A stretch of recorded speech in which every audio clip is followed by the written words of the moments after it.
It has been 50 years since President John F. Kennedy was assassinated in Dallas on November 22, 1963. Whether you were alive at the time or not, you probably know that Lee Harvey Oswald killed the president, only to be fatally gunned down by Jack Ruby 2 days later. You probably also know there are hundreds of conspiracy theories about who was behind the assassination, and whether Oswald was the lone gunman or if there was another shooter on the infamous grassy knoll. As the nation marks this tragic anniversary, here are 5 things you may not know about the assassination of the 35th President of the United States.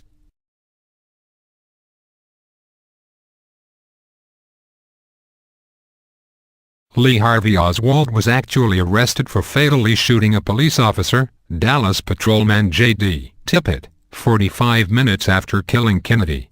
He denied killing either one and, as he was being transferred to county jail 2 days later, he was shot and killed by Dallas nightclub operator Jack Ruby. Despite the assassinations of 3 U.S. presidents, Abraham Lincoln, James Garfield and William McKinley, killing or attempting to harm a president wasn't a federal offense until 1965, 2 years after Kennedy's death. On November 22, 1963, at 12:40 p.m. Central Standard Time, just 10 minutes after President Kennedy was shot, CBS broadcast the first nationwide TV news bulletin on the shooting. After that, all 3 television networks, CBS, NBC, and ABC, interrupted their regular programming to cover the assassination for 4 straight days.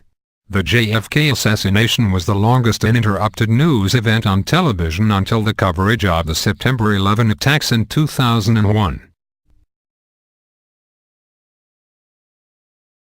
Hours after the assassination, Vice President Lyndon Johnson was sworn in as president aboard Air Force One, with Jacqueline Kennedy at his side, an event captured in an iconic photograph.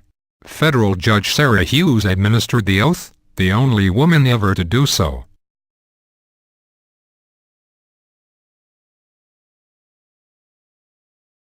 Eight months before Lee Harvey Oswald assassinated JFK, he tried to kill an outspoken anti-communist, former U.S. Army General Edwin Walker. After his resignation from the U.S. Army in 1961, Walker became an outspoken critic of the Kennedy administration and actively opposed the move to racially integrate schools in the South. The Warren Commission, charged with investigating Kennedy's 1963 assassination, found that Oswald had tried to shoot and kill Walker while the retired general was inside his home. Walker sustained minor injuries from bullet fragments,